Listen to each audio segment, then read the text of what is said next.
پاک پتن شریف میں ایک دروازہ جس کو جنتی دروازہ کہا جاتا ہے کھولا جاتا ہے، تو میرا آپ سے یہ سوال ہے کہ کیا دنیا میں بھی جنتی دروازہ ہو سکتا ہے؟ یا جنتی دروازہ بھی ہو سکتا ہے، اور حدیثوں میں تو جنتی آدمیوں کا بھی تو پتہ چلا تھا نا، ہر نبی جنتی ہے یقینی طور پر۔ پھر صحابہ کرام 10 صحابہ مشہور ہیں جن کو جنت کی بشارت بزبان رحمت عالمیان صلی اللہ تعالی علیہ وآلہ وسلم دی گئی۔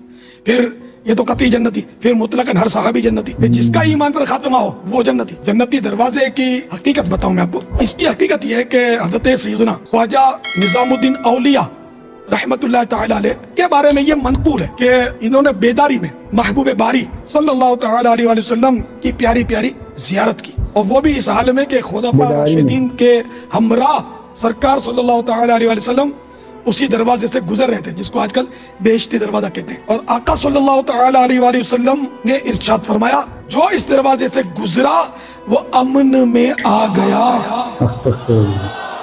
تو اس حکایت کو، اس واقعے کو بے شمار اولیاء کرام رحمہم اللہ السلام نے برقرار رکھا، اور آج تک مسلمان اس کو تسلیم کرتے آ رہے ہیں۔ یہ ہے بہشتی دروازے کی حقیقت۔ اللہ ہم سب کو اس میں سے گزرنا نصیب فرمائے۔ اس لیے وسوسے نہیں پالنے چاہیے، اور اسی منن والے سوچن والے نہیں، کیونکہ عقل کو تنقید سے فرصت نہیں، عشق پر اعمال کی بنیاد۔ بسم اللہ الرحمن الرحیم۔ زمانہ بڑے شوق سے سن رہا تھا، ہم ہی سو گئے داستان غم کہتے کہتے۔ سامعین ذی وقار، بات سن کر ہنسی بھی آ رہی ہے اور رونا بھی آ رہا ہے۔ یقین کریں اب بندہ نہ ہنس ہی سکتا ہے نہ رو ہی سکتا ہے۔ وجہ کچھ یہ ہے، کلپ تو آپ نے سنا ہی ہے، تو میرے سامعین حضرات، بہت پہلے سے یہ بات چل رہی تھی کہ بہشت دروازہ ہے، بہشتی دروازہ ہے، بہشتی دروازہ ہے، اور اس کے بارے میں یہ بھی بڑا مشہور ہے کہ اس میں داخل ہوگے تو جنت میں داخل ہو جاؤ گے، الحفیظ والامان۔ تو یہ حضرت صاحب نے جنت کی حقیقت کیسے معلوم کر لی؟ حدیث پاک میں جو جنت کا تذکرہ آتا ہے، جب اس کے بارے میں نبی صلی اللہ علیہ وسلم سے پوچھا گیا کہ یا رسول اللہ صلی اللہ تعالی علیہ وسلم، ہمیں یہ بتائیں کہ جنت میں کھانا کیسا ہوگا، پینا کیسا ہوگا، رہنا کیسا ہوگا، وہاں کس طرح سے رہیں گے، اس کی چیزوں کی حقیقت کیا ہے؟ تو آپ نے کیا فرمایا کہ کسی آنکھ نے اسے دیکھا نہیں، کسی کان نے اسے سنا نہیں، کسی دل میں اس کا خیال تک نہیں گزرا۔ اور قرآن کریم کی آیت کو اگر دیکھیں تو فرمایا وَأَبْشِرُوا بِالْجَنَّةِ الَّتِي كُنْتُمْ تُوعَدُونَ نَحْنُ أَوْلِيَاؤُكُمْ فِي الْحَيَاةِ الدُّنْيَا وَفِي الْآخِرَةِ وَلَكُمْ فِيهَا مَا تَشْتَهِي أَنفُسُكُمْ۔ جو تمہارے ذہن میں خیال آئے گا بس وہ جنت میں ہو جائے گا۔ تو یہ جنت ہے، اور جنت کی حقیقت یا جنت کا دروازہ، اور پھر بیداری کی حالت میں آپ نے سنا کہ یہ کہہ رہے ہیں کہ نظام الدین اولیاء رحمہ اللہ نے بیداری کی حالت میں نبی اسلام کو دیکھا۔ اب میرا سوال یہ ہے، میرے معزز سامعین، آپ خود بتائیں کہ اگر کوئی بیداری کی حالت میں نبی اسلام کو دیکھے تو اس کے بارے میں چاہے کوئی بریلوی ہو، اہل حدیث ہو، دیوبندی ہو، میں کسی فرقے کو وہ نہیں کر رہا کہ میں، اور یہ بھی نہیں کہ دیوبندی غلط ہیں، اہل حدیث غلط ہیں، بریلوی غلط ہیں، بلکہ سیدھی سی بات ہے، اللہ نے قرآن میں فرمایا ہوا سماکم المسلمین، ہم تو مسلمان ہیں بھائی۔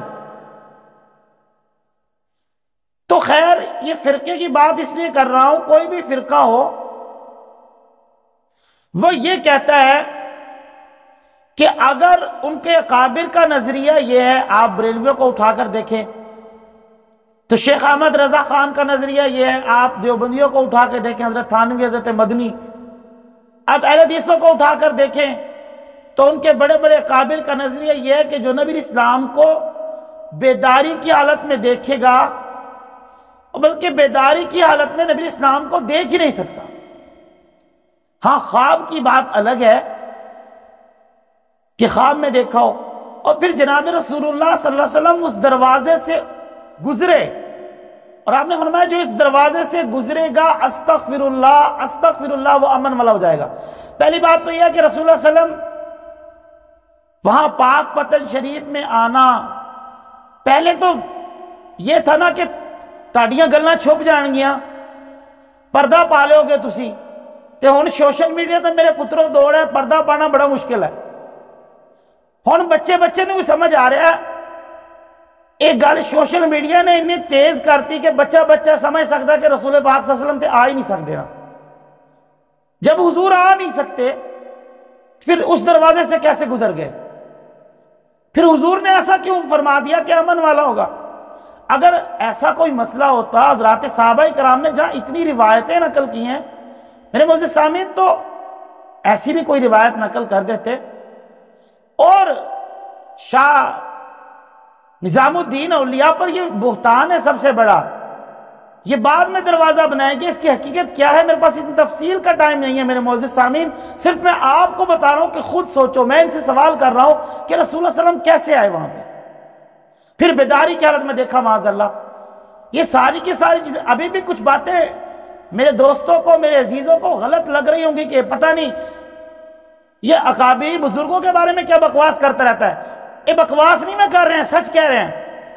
تسی ذرا کھول کے دیکھو، صرف تسی الزام تو علاوہ ان بزرگوں کو کچھ نہیں چھڑیا، انہوں دی تعلیم تسی ٹولتے بجانا شروع کرتا، قوالیاں شروع کرتیاں، انہوں نے مزاراں تے سجدے شروع کرتے۔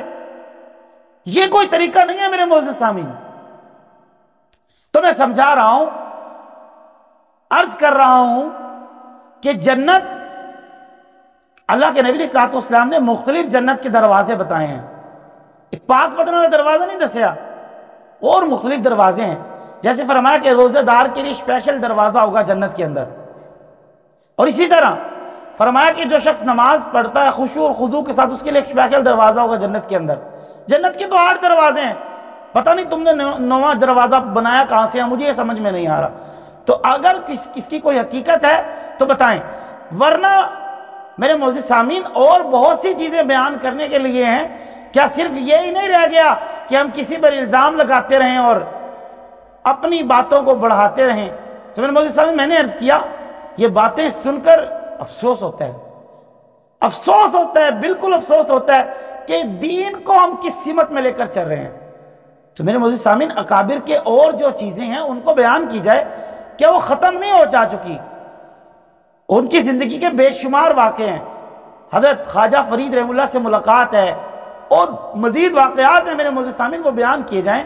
صرف یہ کہہ کر اور لوگوں کو بدعات پہ لگا دینا، اور اسی طرح اس دروازہ صرف سال میں سنا ہے میں نے ایک بار کھلتا ہے، اور لاکھوں کروڑوں بندے وہاں سے گزرتے ہیں اور سینکڑوں بندے مر جاتے ہیں۔ وہ جو مرا وہ کہاں جائے گا؟ یار وہ کیا سوچ کر آیا تھا اور اس کے ساتھ تم نے کیا کر دیا؟ کبھی سوچا ہے جناب رسول اللہ کی امت کی اس کام کے لیے پیدا کی گئی تھی، اس کام کے لیے ہمیں جناب رسول اللہ صلی اللہ علیہ وسلم کی امت کے اس کام کے لیے ہمیں جناب رسول اللہ صلی اللہ علیہ وسلم کی امت میں بھیجا گیا تھا کیا؟ میرے دوستو سوچو، اللہ کو کیا جواب نہیں دینا قیامت کے دن؟ کیا اللہ نے سوال نہیں کرنا کہ امت کو تم کہاں لے کر جا رہے ہو؟ اور پھر امت کے لوگ وہی کافروں والا پھر جواب دیں گے، میں کافر نہیں کہہ رہا ہوں میرے معزز سامعین، پھر وہی وَضَلَّ عَنْهُمْ مَا كَانُوا يَفْتَرُونَ، جو تم گھڑتے تھے وہ آج گم ہو چکے ہیں۔ پھر بزرگوں نے الحمدللہ صاف کہہ دینا ہے کہ اس چیز سے ہمارا کوئی تعلق نہیں، انہوں نے بعد میں بنایا تھا، لہٰذا یہ خود ہی ذمہ دار ہیں۔ تو میرے دوستو، دین کو کس سمت لے کر چل رہے ہو؟ ذرا سوچو، سوچنے کا مقام ہے۔ میری ویڈیو کو صرف سوچنا ہے کہ میں نے کیا کہا ہے، کہ جناب رسول اللہ صلی اللہ علیہ وسلم کیا خود آ سکتے ہیں؟ میرا سوال یہ ہے، مجھے یہ بتاؤ، آپ علیہ السلام تو اپنی قبر میں آرام فرما رہے ہیں، کیا وہ خود آ سکتے ہیں؟ اس سوال کا جواب ذرا مجھے ضرور دیجیے گا۔ اللہ رب العزت دین متین کی سمجھ عطا فرمائے۔ وآخر دعوانا الحمدللہ رب العالمین۔